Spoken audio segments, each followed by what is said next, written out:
Let me ask you a question about how you see the Trump administration and the message they send about human rights. On the one hand, this week, the administration sanctioned 8 Venezuelan judges. And you said, this is an issue you've been working on, the United States is not going to allow those who impede democracy to violate human rights.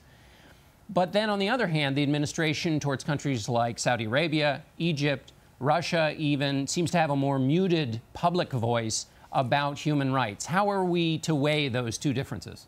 Well, it's not an approach that I entirely agree with. I certainly believe that we need to confront Venezuela and Cuba and Iran and all the human rights violators in the world. And the White House is willing to do so publicly for nations that are hostile towards the United States.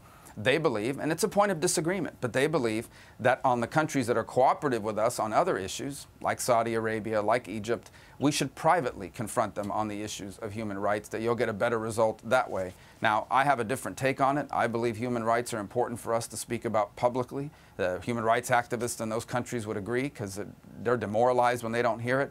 But in fairness, the White House has gotten results. I remember raising the issue of Aya Hijazi repeatedly with the White House. They raised it in private with Egypt. She was released. Sandy Fangilis was being held unjustly in China. I raised it with the White House. They raised it privately with the Chinese. She was released. So I do want to acknowledge they have gotten results through their approach.